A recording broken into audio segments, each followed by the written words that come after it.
Hi and welcome back to yet another video here on the trailrunplanet.com YouTube channel, and today we are talking cycling.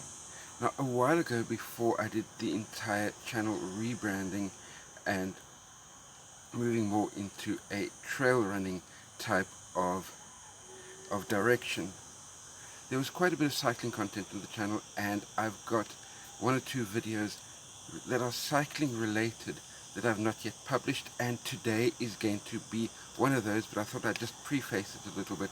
It's a video that relates to Lance Armstrong, and seeing that his podcast with the Vuelta a España is doing so well once again, the old scandal of Lance Armstrong and whether or not he was motor doping during his 7 now deleted Tour de France victories has yet again cropped up, and I went digging a little bit further and asked one or two questions that none of the mainstream journalists were even bothering to answer, and that's what I covered in the video that I recorded a good couple of months ago, and I'll be linking it straight on from this video.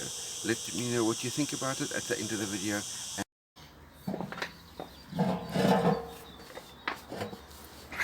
Good morning, YouTube, and let me just get my helmet off quickly, and taking the helmet off without losing the sunglasses at the same time. If you want to know more about that, there's a short that I did just a little while ago about why I wear my sunglasses the wrong way, but that's not why you're here. Today we are here to talk about these brand new allegations that have come out against Lance Armstrong, that he was motor doping during his 7 Tour de France victories. And these allegations have come from the head of the French Anti-Doping Association, or the former head of the French Anti-Doping Association, should I say.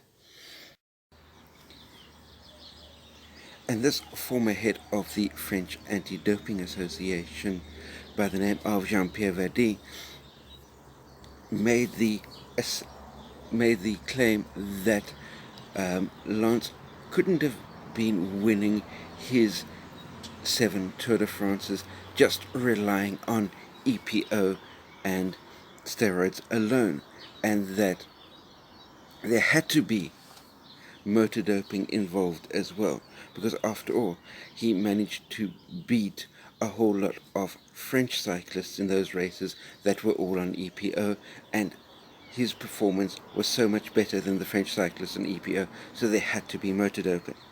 But let's just unpack this a little bit further.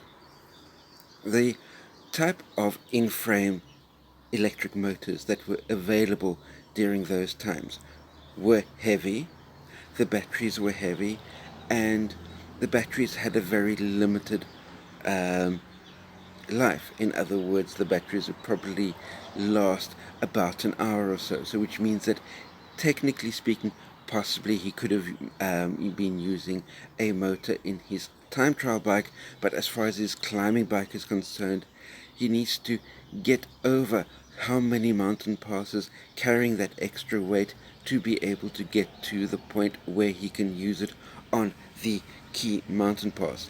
And what's more, these times up those key mountain passes have been beaten by people in years subsequent. Were those people on having electric motor assistance as well? That's another matter. Also, the type of electric motor available at that stage would operate at a pedal cadence level of 85 RPM, and anybody that watched Lance riding in the Tour de France in that era knows that he was spinning at between 100 and 110 cadence, and that 85 would be noticeably slower.